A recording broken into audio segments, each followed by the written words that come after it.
कृष्णा कृष्ण हरे राम राम राम हरे राम। श्रील प्रभुपाद की जय। आप सभी गौर भक्त वृंद की जय। लताई गौर प्रेमानंदे हरि हरि।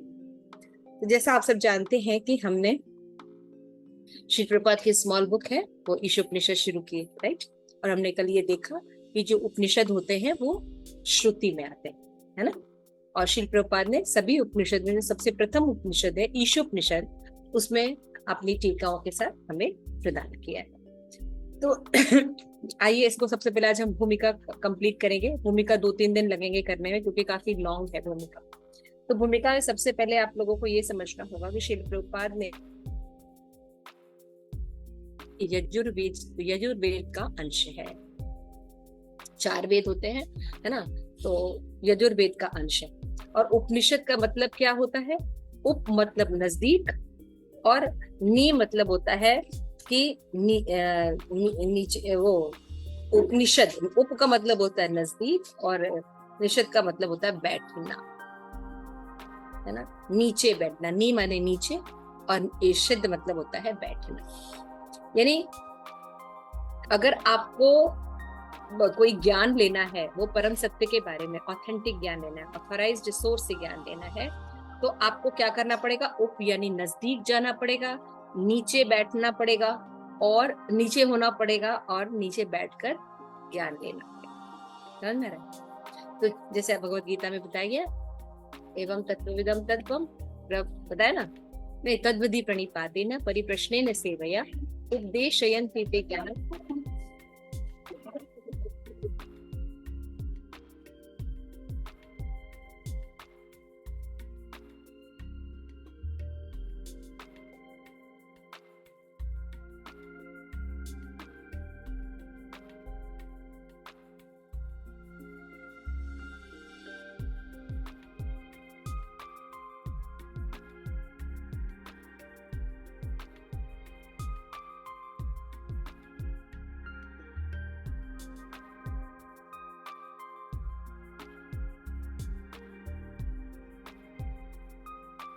हरे कृष्णा। तो जैसा कि हमने आपको बताया कि ईशोपनिषद यजुर्वेद का अंश है। हमारे 4 वेदास होते हैं, है ना। कौन कौन से होते हैं पता है गलकेश्वरी? Rigveda, Yajurveda,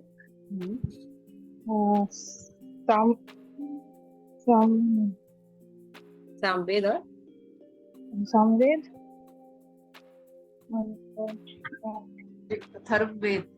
Atharvaveda, very good, Atharvaveda, very nice. तो ये जो हमारा जो ईशोपनिषद है किसका अंश है? यजुर्वेद, है ना। तो ये श्रुति में आता है। उपनिषद का मतलब क्या होता है? उपनिषद का मतलब होता है, उप का मतलब होता है नजदीक, और नी का मतलब होता है नीचे की ओर, है ना। और शद का मतलब होता है बैठना, यानी तत्वदर्शियों के निकट बैठकर, नीचे मतलब विनम्रता के साथ ज्ञान को एक्सेप्ट करना, ये उपनिषद होता है। उपनिषद को इस तरह से कंसीव किया जाता है। तो ईशोपनिषद का मतलब होता है, ईशोपनिषद के ज्ञान में आप देखेंगे कि हम किस तरह कृष्ण के नजदीक जाएं और उनसे ज्ञान प्राप्त करें।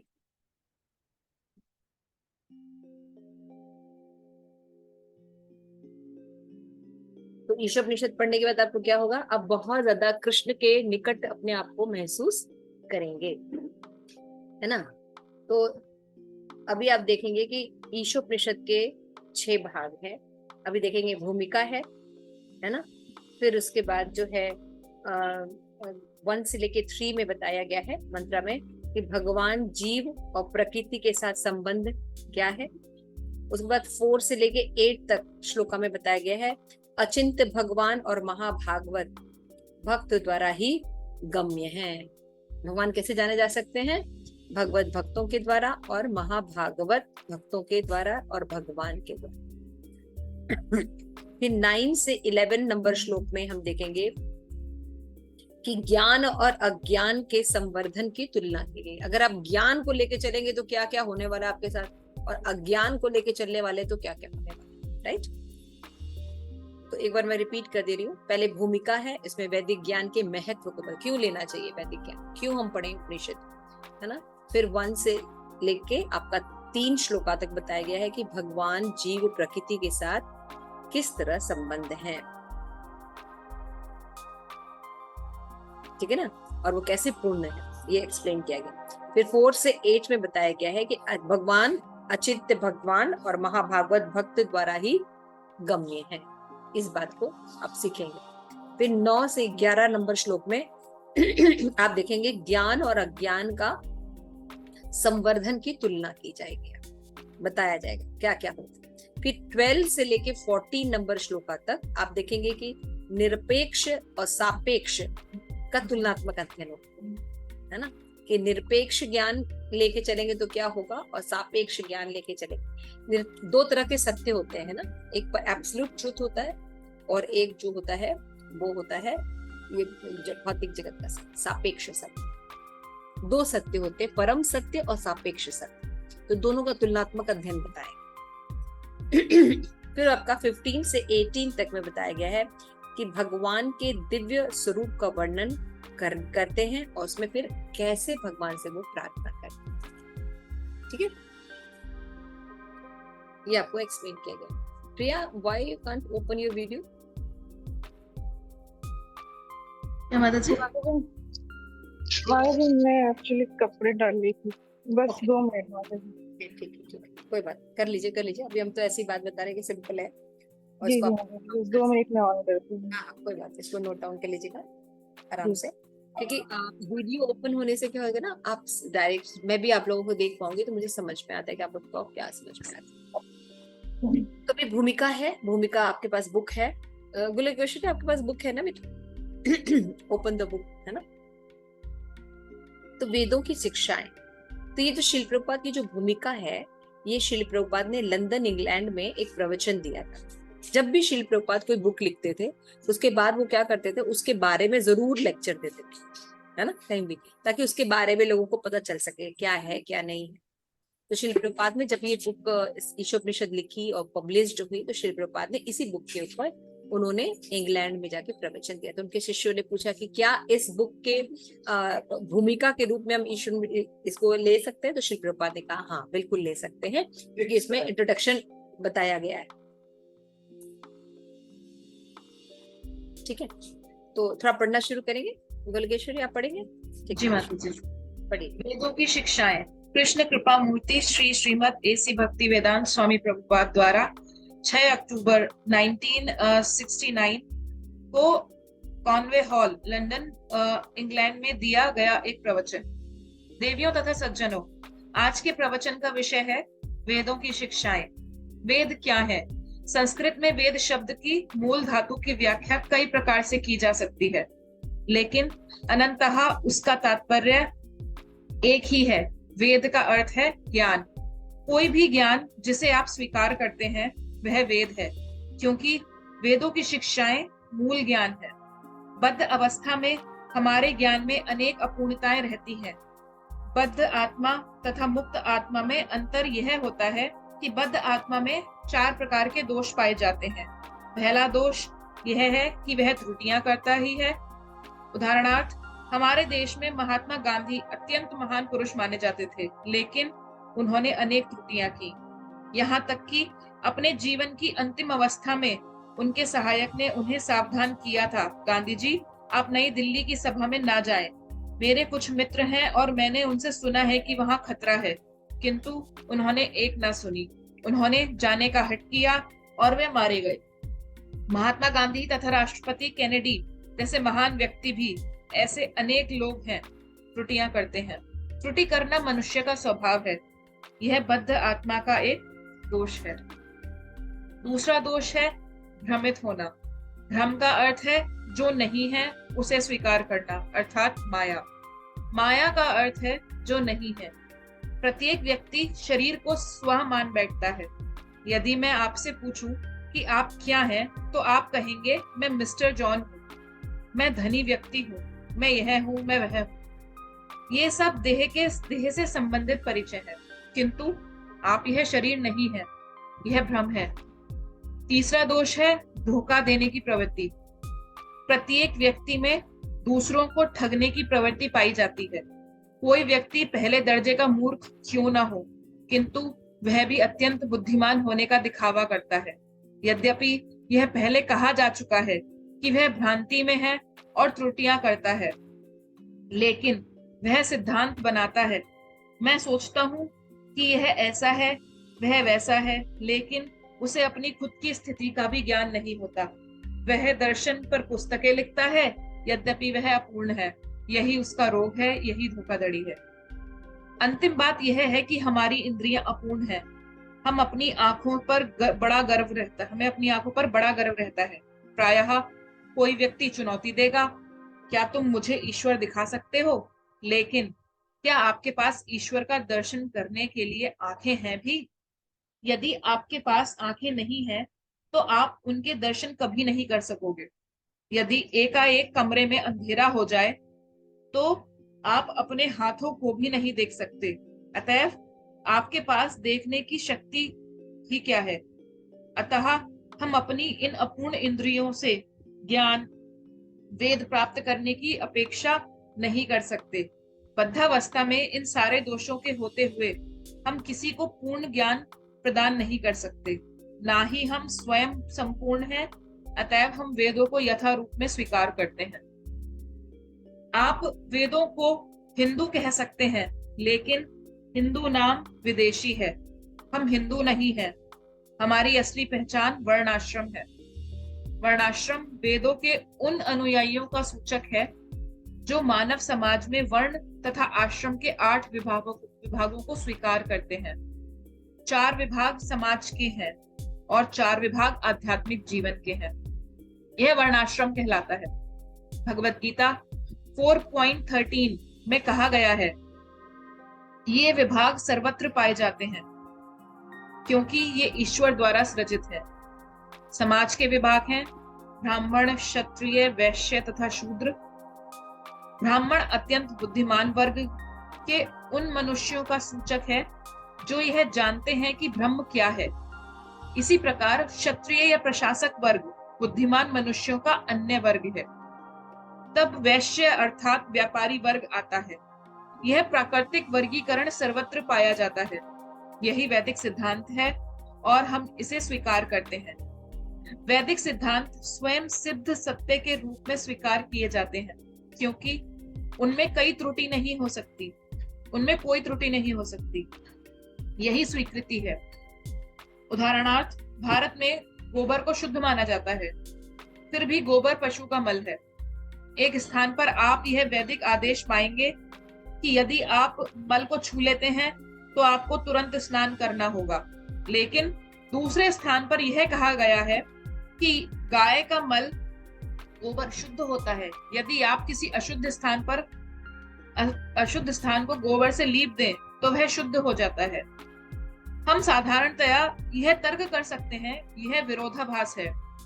वास्तव में सामान्य दृष्टि में यह विरोधाभास लगता है, लेकिन यह गलत नहीं है। यह तथ्य है।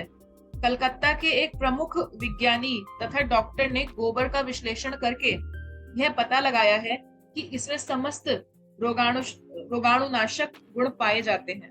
हाँ, थैंक यू। यहाँ तक आज हम पढ़ेंगे और इसको समझने की कोशिश करते हैं। श्रील प्रभुपाद ने सबसे पहले ईशोपनिषद के बारे में क्या बताया कि वेद पहले होते, ईशोपनिषद वेद से आया है ना। ये तो मैंने आप लोगों को कल बताया था क्लास में, है ना, कि वैदिक ज्ञान को 2 भागों में बांटा गया, श्रुति और स्मृति, है ना। तो फिर आपने देखा कि ये श्रुति है, ईशोपनिषद श्रुति का अंश है, यजुर्वेद का अंश है ना। तो हमेशा ध्यान रखिएगा, ये बहुत इंपॉर्टेंट है, यजुर्वेद का अंश।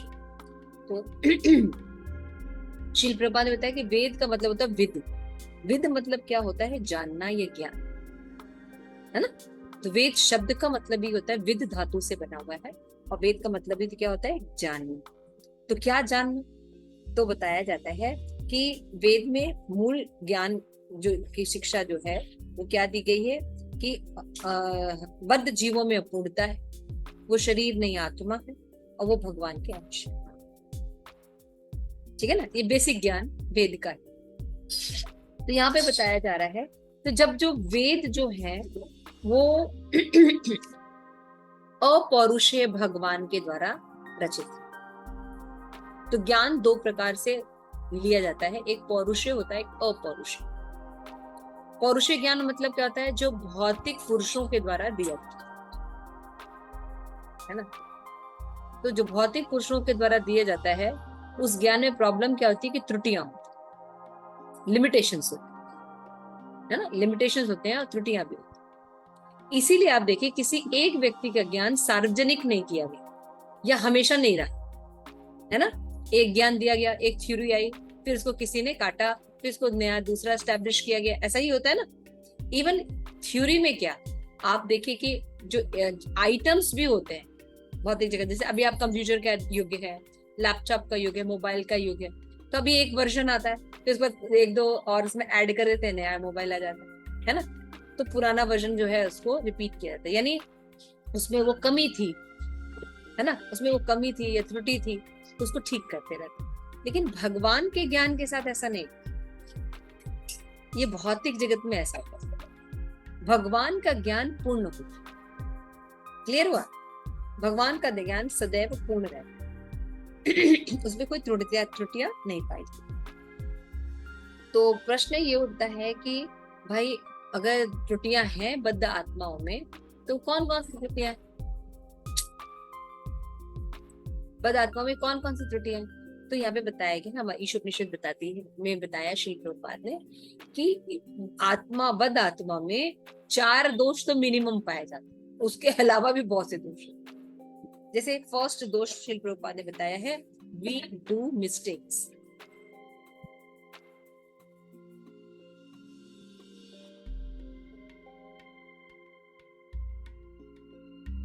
वी डू मिस्टेक्स, है ना।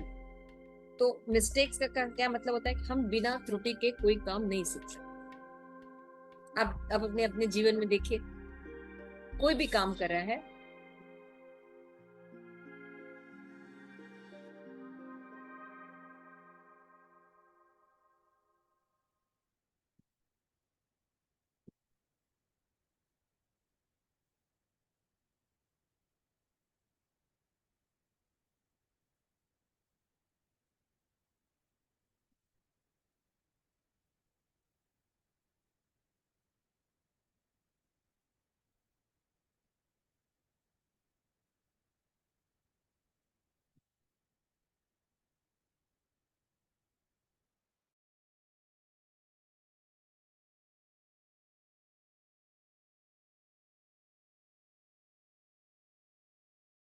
तो हरे कृष्णा।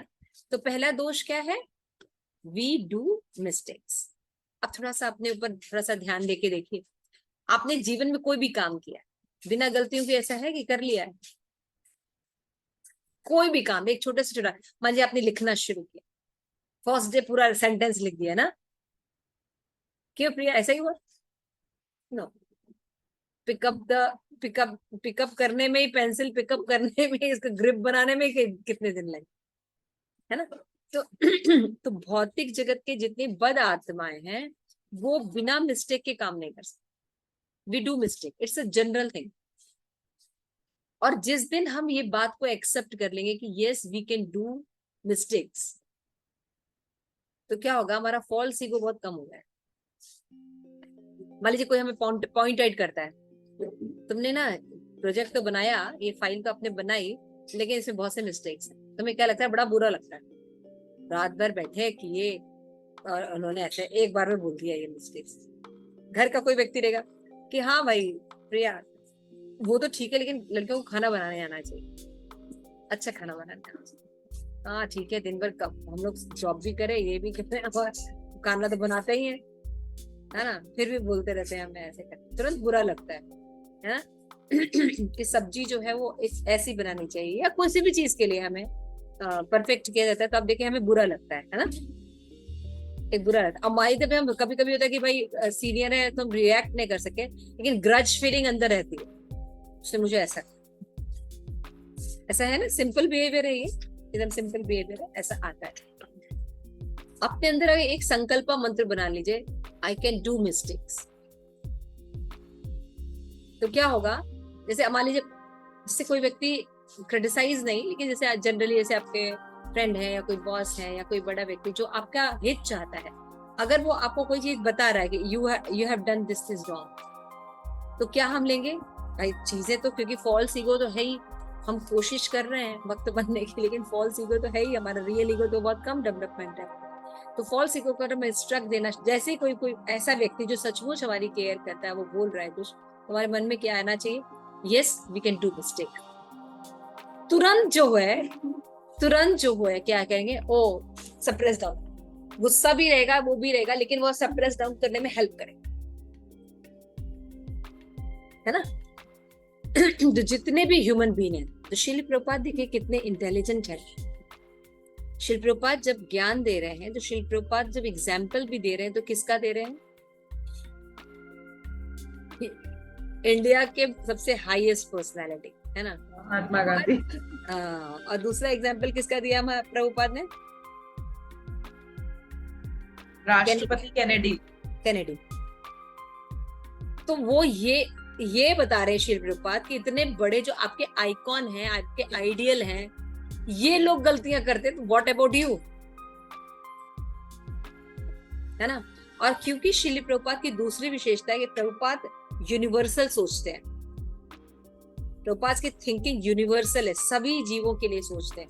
जैसे शिल प्रभुपाद केवल भारत की बात नहीं कर रहे हैं, है ना, कनाडा की भी बात कर रहे हैं शिल प्रभुपाद, है ना। इससे क्या पता चलता है कि श्री प्रभुपाद को यूनिवर्स लेवल पर ब्रॉडर नॉलेज, अब वो सभी जीवों की बात करते हैं, उनका संकीर्ण, जैसे कि नॉर्मल मानसिकता होती है, संकीर्ण नहीं था।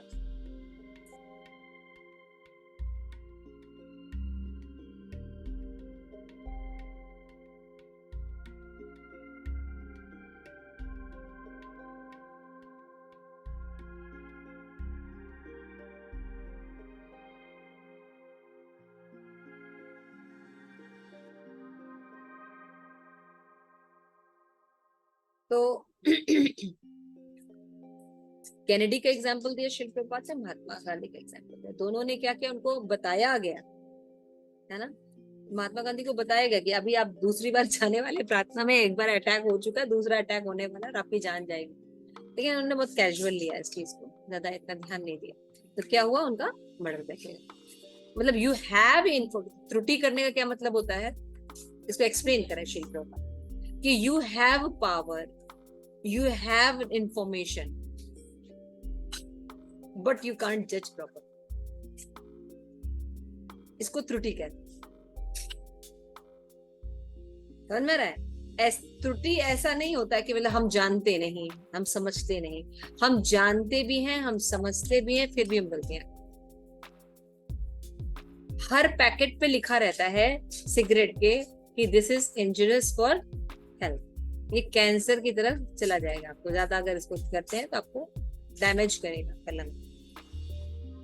तो कितने लोग इसको फॉलो करते हैं, नोबडी, लिखा है ना, लिखा रहता है ऐसा इंजurious है ये। तो त्रुटि का मतलब क्या होता है, we know we have information, लेकिन हम उसको सही से जज नहीं करते। दूसरी बात क्या है, अब चलिए भारत में तो चलिए अलग बात है, अब कनाडा वगैरह में जो है, जो जो राष्ट्रपति है कैनेडी, इनकी बात की जा रही है, तो भाई विदेशों में तो जो आर्मी होती है वो बहुत ज्यादा स्ट्रक्चर्ड होती है, बहुत ज्यादा डिसिप्लिन होती है, आप उसको ब्रेकअप करना बड़ा मुश्किल होता है ना, बहुत पंक्चुअल होती है वो इंफॉर्मेशन के लिए। अब सोचिए इतनी आर्मी के बीच में थी, उनका कवरिंग तो बॉडी गार्ड्स थे, लेकिन कैनेडी क्या था, वो लोगों को अप्रोच कर रहे थे, जन साधारण को अप्रोच कर रहे थे, उनको मना किया जाता है कि आप मत करिए, जन साधारण को फिर भी वो अप्रोच कर रहे थे, और फिर उनका डेथ हो गया, मर्डर हो गया, जैसे राजीव गांधी का हुआ था, है ना। अपने जो उनका जो सिक्योरिटी एरिया था उसको तोड़कर वो नॉर्मल जन को मिलने जा रहे थे ना, तो एक ने अपने आप को ब्लास्ट कर लिया, है ना। उनके साथ उनकी भी डेथ हो गई। तो सोचिए फोर्स भी होता है ना, सारी सुविधाएं भी होती हैं हमारे पास उससे बचने की, फिर भी हम गलतियां करते हैं और त्रुटि। ये बेवकूफी है बद आत्माओं की। समझ में आ रहा है? पहला क्या था कि सब नॉलेज रहता है उसके बाद भी वो त्रुटि करते हैं। दूसरा था हमारे पास उसको उससे बचने के सब साधन भी होते हैं, तब भी हम त्रुटि करते है ना। तो श्री प्रभुपाद ने बताया कि पहला दोष तो हर किसी में, कोई भी डिनाई नहीं कर सकता, पूरी दुनिया में जितने भी जीव। देखिए शास्त्र में ये बात कहाँ लिखी है? चैतन्य चरितमृत में बताया गया। चैतन्य चरितमृत में बताया कि मनुष्य में ये 4 डिफेक्ट होते हैं। तो श्री प्रभुपाद अपने आप नहीं बोल रहा है, इस शास्त्र में डिफेक्ट बताया गया। अब वेद में जो डिफेक्ट भगवान के द्वारा बताया गया है, अब ये सभी इंसान पर लागू है, सब समय पर लागू है और सबके लिए ट्रुथ है। तो हुआ ना साइंटिफिक। कोई भी साइंस को क्या किया जाता है? सभी परिस्थितियों में होना चाहिए, सबके लिए होना चाहिए, और कहीं पर भी किया जाए सेम रिजल्ट आना चाहिए। अब एक तथ्य रखा जा रहा है वेद के हिसाब से कि जितनी भी बद्ध आत्माएं है ना, मेटीरियल जगत में जितने भी लोग हैं, बद्ध आत्माएं हैं, उनका एक प्रॉब्लम होता है कि बाय डूइंग मिस्टेक करके ही वो सीखते, बिना मिस्टेक के वो नहीं सीख सकते। और कैसा होता है, सीख भी लेते तब भी उसमें मिस्टेक्स रहते हैं। और कैसे मिस्टेक्स रहते हैं? They know that they are doing wrong, they have information, they have power, they have facility to check out these things, but they can't interpret properly. Clear हो गया? दूसरा दोष है भ्रमित होना, इल्यूजन में रहना। तो इल्यूजन में क्या रहते हैं? हम हमेशा अपने आप को शरीर के लेवल पर देखते हैं, है ना। श्री प्रभुपाद यहाँ पे बता रहे, जैसे आप लोग, हम लोग भी अपना परसेप्शन देखेंगे, आप कौन है तो हम क्या बोलेंगे? मेरा नाम सोनी है, ये है, वो है ना, मेरा नाम गौरी है, मेरा नाम प्रिया है, ऐसे करके बोलेंगे ना, मैंने ये किया, वो क्या। तो है आत्मा, लेकिन कह क्या रहे हैं? शरीर, अपने आप को शरीर में। तो दूसरा दोष क्या है? भ्रमित, है ना, भ्रम, भ्रम में रहता है। अब जो व्यक्ति डाउटफुल सिचुएशन में रहता है, वो सही नॉलेज कैसे दे सकता है ना। जैसे साइंस में हाइपोथेसिस होता है, ये नहीं होता ऐसा है। साइंस में एक हाइपोथेसिस दिया जाता है, वो कल्पना की जाती है, ऐसा हुआ होगा, लेकिन वो कितना सच होता है ये नहीं पता। लेकिन वेद में बोलते हैं ऐसा है, पृथ्वी गोल है ना, हम शरीर नहीं आत्मा है, इसमें कहीं डाउट नहीं रहता है। तो तथ्य के आधार पर वेद शास्त्र के नॉलेज होते हैं, लेकिन मनुष्यों में ये दूसरा दोष पाया जाता है, वो भ्रमित रहते हैं। अब बताओ वो कैसे परफेक्ट नॉलेज देंगे? नहीं दे सकते ना। जो भ्रमित व्यक्ति है वो कैसे नॉलेज देगा? तभी तो हम बोलते हैं सन से दुनिया चल रही है, सन को कौन चला रहा है पता नहीं। समझ रहे हैं आप? तो ये सब भ्रमित। लेकिन यही 2 दोष नहीं है, उसके साथ एक और दोष है, वो भी बहुत भयंकर है।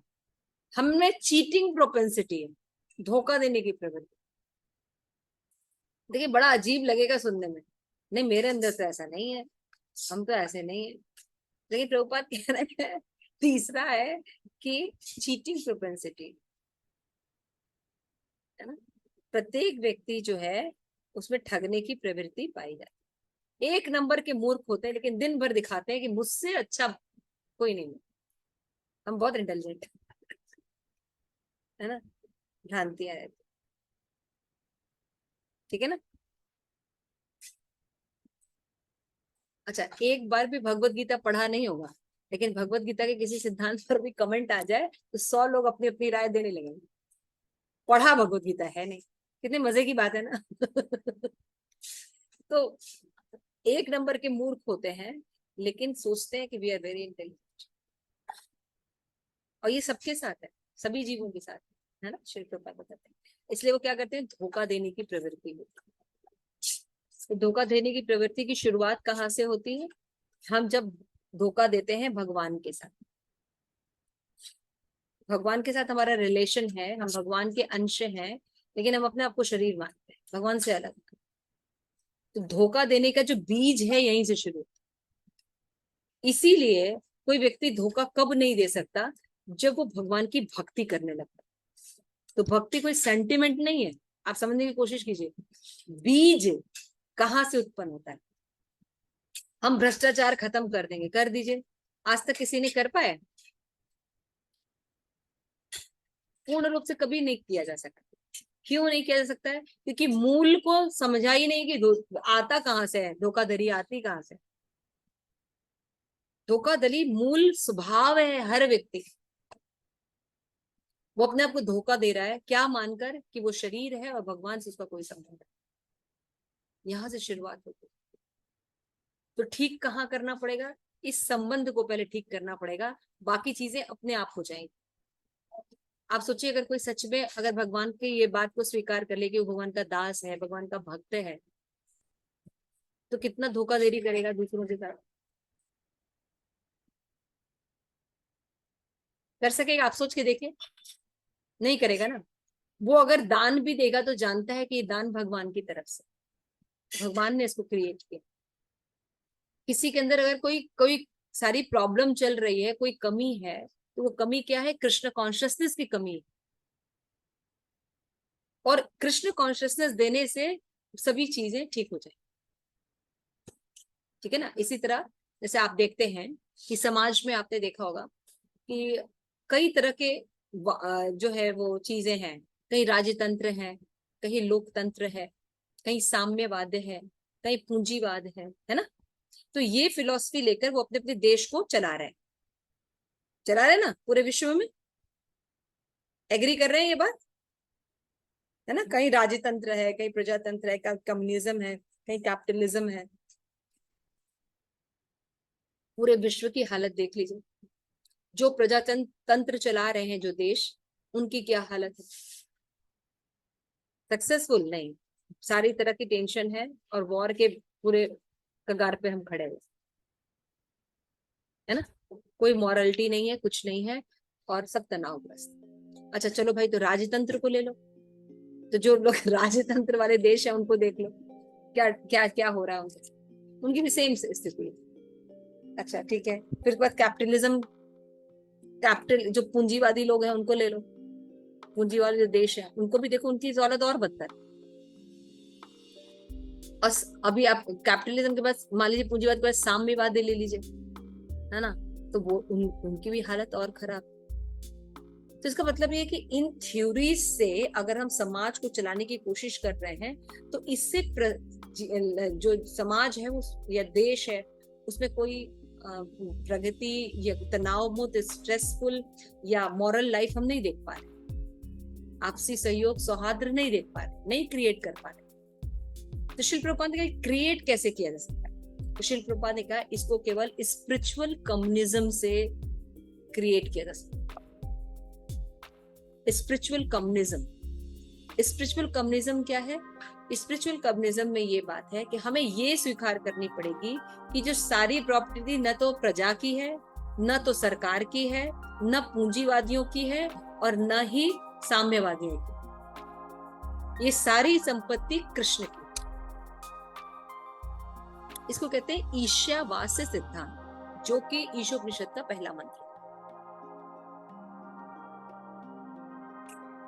ये सारी चीजें कृष्ण की हैं, इसलिए सही गाइडेंस में ये सीखना होगा कि कैसे सभी चीजों को भगवान की सेवा और प्रसन्नता के लिए यूज हो। जब भगवान प्रसन्न रहेंगे तभी सारी चीजें प्रसन्न हो सकती। तो पहले के जो राजा होते थे वो राज ऋषि होते थे। वो अपने मेंटल स्पेकुलेशन पे काम नहीं करते थे, वो ऋषियों जो कि भगवान के शुद्ध भक्त हुआ करते थे, और वो ऋषि जो होते थे वो राजा के अधीन नहीं होते थे, बल्कि राजा उनके अधीन काम करते थे। इसलिए जैसे युधिष्ठिर महाराज का है राज्य, परीक्षित महाराज का राज्य का वर्णन है, पृथु महाराज के राज्य का वर्णन है, और भी बहुत से हमारे जो महाराज जो श्रीमद् भागवतम में वंशावली राम राज्य का वर्णन है। इसमें इन प्रणालियों के द्वारा किया गया, और इसमें ये पाया गया कि लोग सबसे ज्यादा समृद्ध थे, प्रसन्न थे, वैल्यू मेंटेन थी, और जितने प्रकार के प्राकृतिक आपदाएं थी, ये बहुत कुछ संपदा देती थी। जल, प्रकाश, वनस्पतियां, खजाने, खनिज, हर चीज का प्रोडक्ट फुल मात्रा में होता। तो हम सब तरह से संपन्न हुआ करते थे। तो स्पिरिचुअल कम्युनिज्म ये जो है इम्पोर्टेंट है। लेकिन हम क्या, हमारे अंदर तो धोखा देने की प्रवृत्ति, हम तो खुद ही अपने आप को मालिक बने हुए। तो क्या होता है, जब कहीं भी कोई पद पोजीशन मिलती है तो हम उसको धोखा देने के लिए यूज करते हैं। क्योंकि भ्रष्टाचार का स्वभाव कहां से शुरू हो रहा है? भगवान को नेग्लेक्ट कर। ठीक है, तो थर्ड दोष समझ में आ रहा है ना? तो इसलिए देखिए, जिसको सही नॉलेज होता है वो सही वार करना चाहिए। शिल प्रभुपाद से पूछा जाता था कि इतना ज्यादा पूरा पूरा समाज खत्म हो गया है, सभी जो पंच तत्व है वो पोल्यूटेड हो चुके हैं, किसी के पास कोई ज्ञान नहीं, अब क्या सुधारा जा सकता है? शिल प्रभुपाद कहते हैं बिल्कुल आराम से सुधारा जा सकता है आज भी। कैसे? दो चीजों की रक्षा कीजिए, गाय और वैष्णव। जैसे ही गाय, डॉग कल्चर की जगह काऊ कल्चर आ जाएगा। काऊ मल्टी मल्टी स्टोरेज मॉल में नहीं पलेगी, हाँ पलेगी, मेट्रो सिटीज में नहीं पलेगी माँ। काऊ कल्चर अगर आपको लेके आना है तो आपको ग्राम में सभ्यता स्थापित करनी पड़ेगी, जो प्रकृति के हिसाब से सिंपल हो। घर ऐसे बनाने पड़ेंगे जहां वो गोबर आराम से कर सके। ये टाइल्स लगे हुए घर नहीं चलने वाले, समझ रहे हैं आप? देखिए, सारी कल्चर ही बदल जाएगी। डॉग कल्चर की जगह क्या आ जाएगा?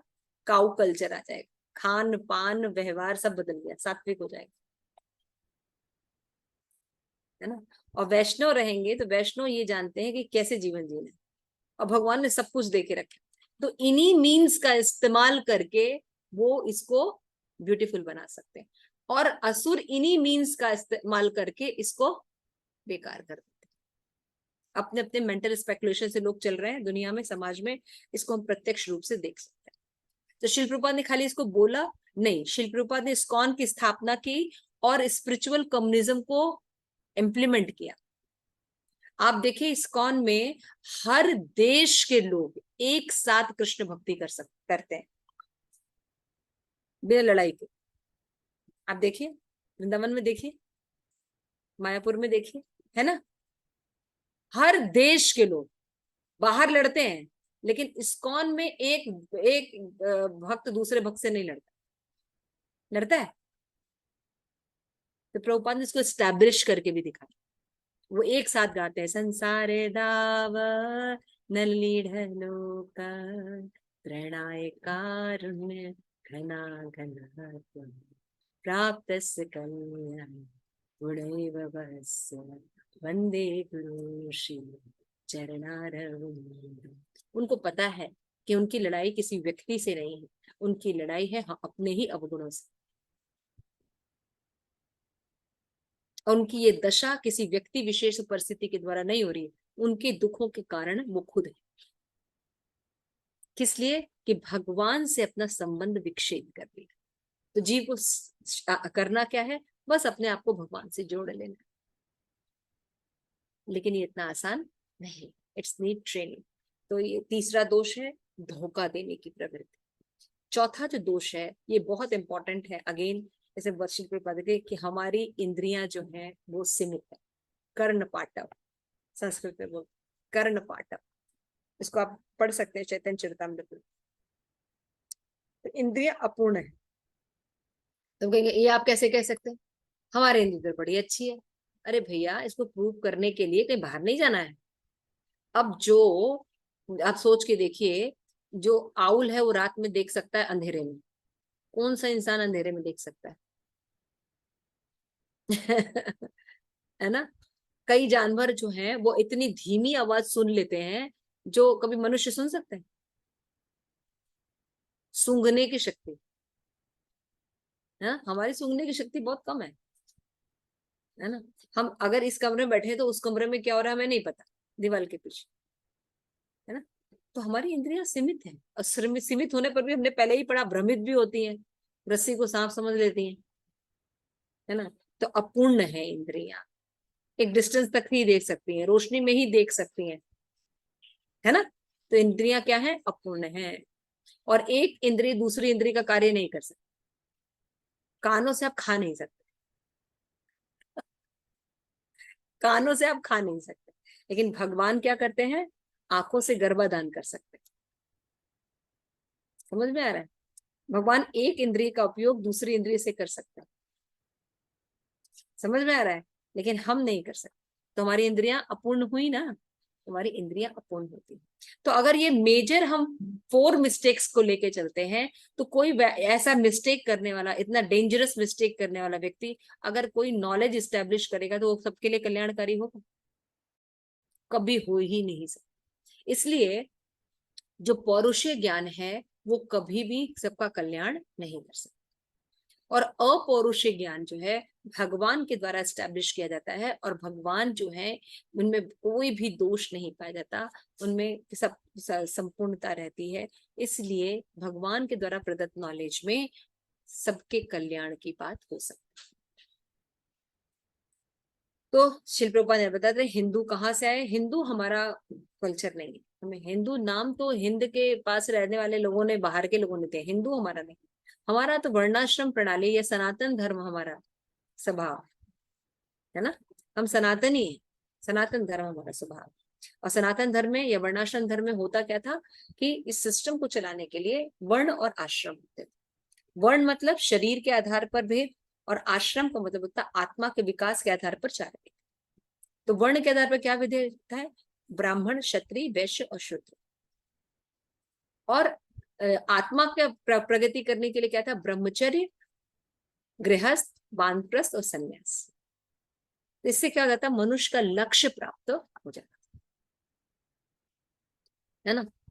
तो अभी क्या बात शिल प्रभुपाद बता रहे हैं कि जो वैदिक कल्चर का जो थोड़ा सा आप लोगों को एग्जाम्पल दिया गया, शिल प्रभुपाद कह रहे वैदिक ज्ञान में अगर कोई बात कही जाती है तो उसको श्रद्धा के साथ एक्सेप्ट करना पड़ेगा, द फेथ होना चाहिए। उस पर एक्सपेरिमेंट एक तो पहले तो कर नहीं सकते। अब आत्मा पे आप क्या एक्सपेरिमेंट करेंगे, है इक्विपमेंट आपके पास देख तो सकते ही नहीं, एक्सपेरिमेंट क्या करेंगे। तो आपके पास अभी साधन नहीं। तो हमें वेद में जो बातें कही गई हैं उस पर फेथ होना चाहिए, उसको एक्सेप्ट करना चाहिए। शिल प्रभुपाद यहाँ पे एग्जाम्पल देते हैं, जैसे गोबर। तो गाय का जो गोबर होता है उसमें रोगाणु नाशक शक्ति पाई जाती है, एंटीसेप्टिक होता है। तो ये पहले से ही लोग जानते हैं, है ना। तो उस पर वेद में जाके किसी ने रिसर्च नहीं किया कि गाय का गोबर नहीं रहा, वेद में कहा गया सो एक्सेप्ट किया। क्यों, क्योंकि वेद वाणी है। लेकिन बाकी के मल को नहीं कहा गया, बाकी किसी भी जानवर के मल को शुद्ध नहीं कहा गया, है ना। तो यहाँ पे बता जाए कि सुनने में विरोधाभास लग सकता है कि ऐसा कैसे, लेकिन शिल प्रभुपाद कहते हैं यहाँ पे ऐसा नहीं है। वेद के ज्ञान को समझने के लिए श्रद्धा के अलावा हमारे पास कोई चारा भी नहीं है। हमारे पास ऐसी चीजें नहीं है कि हम उन चीजों को अनुभव कर सके। एक्सेप्ट करने से हमारा समय बचेगा और हम असली गंतव्य को भी प्राप्त हो जाए। लेकिन अगर हम इन वेद को नहीं मानते और एक्सपेरिमेंट करने को चलेंगे तो केवल और केवल हाथ मलते रह जाएंगे। जैसे बहुत से ऐसे एग्जाम्पल हैं, आप देख सकते हैं। जैसे दुनिया में आप देखिए पिरामिड का एग्जाम्पल, है ना। तो उस समय क्या था, वहां के लोगों को यह था कि अभी बहुत अच्छा डेवलपमेंट हो गया है, काफी पद्धतियां हमने सीख ली हैं। और उनके जो वैद्य वगैरह रहते हैं, उन्होंने कहा अब हम थोड़े ही दिन में मृत्यु पर भी विजय प्राप्त कर लेंगे। मृत्यु होगी, हमारी औषधियां तैयार है और व्यक्ति पूरा जीवित हो जाएगा। तो भैया अब रानियां मर रही थी, तो उन्होंने कहा भैया हमारा साथ सामान के साथ ही मारो, फिर ये औषधि जब बना लेना ना तो हमें पिला देना, हम सब जिंदा हो जाएंगे। तो जब जिंदा होंगे तो हम अकेले रहेंगे तो दिक्कत होगी, तो इन सबको भी हम एक साथ दे देंगे, तो ये सब भी जिंदा हो जाएंगे। तो हमारा क्या होगा, राज्य के साथ हम पैराफेर्नालिया के साथ हम राज्य करेंगे, जैसे अभी कर रहे हैं वैसे आगे करेंगे। पूर्ण विश्वास था। हो पाया क्या? पिरामिड के कितने लोग जिंदा हो गए, कितनी क्वींस। सुना आपने किसी को कि जिंदा होके पूरा ऐसा कुछ नहीं, है ना। ऐसे बहुत से विदेशी, जैसे माइकल जैक्सन माइकल जैक्सन चाहता था कि वो आराम से 100 वर्षों तक जीवित रहे। हाँ, और भी बहुत से जो बड़े बड़े लोग हैं, शायद मैकडोनाल्ड जो थे उन्होंने भी ऐसे, अब उन्होंने पैसे दे के रखे थे, तो तुम्हारा ये बन जाए दवा तो मेरा शरीर जो है जलाना मत, केमिकल में रखना, जब दवा बन जाए तो हमको उठा देना पिला के। तो मेरा कहने का मतलब ये है, तो वेद के वाक्यों पर अगर हमें श्रद्धा नहीं और हम अपना मेंटल स्पेकुलेशन करते हैं तो वो तो हमें बेवकूफ बनाते ही हैं। चांद पर घर बनाएंगे, फ्लैट अभी से बिक रहा है ना। तो कहने का मतलब है ये सब चीजें ऐसे नहीं हो सकती, ये सिर्फ बेवकूफ बनाने के तरीके हैं, और ये कभी भी नहीं हो सकता। मृत्यु पर कभी आप विजय प्राप्त नहीं कर सकते अपने साधनों के द्वारा। रावण भी सीढ़ियां बनाने चला था। तो यहाँ पे ये चीज समझ में आ गया, श्री प्रभुपाद यहाँ पे समझा रहे हैं कि 4 दोषों के होते हुए हम कभी भी कोई भी तथ्य को, भक्ति तो छोड़ दीजिए, कोई भी तथ्य को नहीं स्टैब्लिश कर सकते जो सबके कल्याण के लिए। ठीक है, श्री प्रभुपाद की जय। आप सभी बार भक्ति प्रेम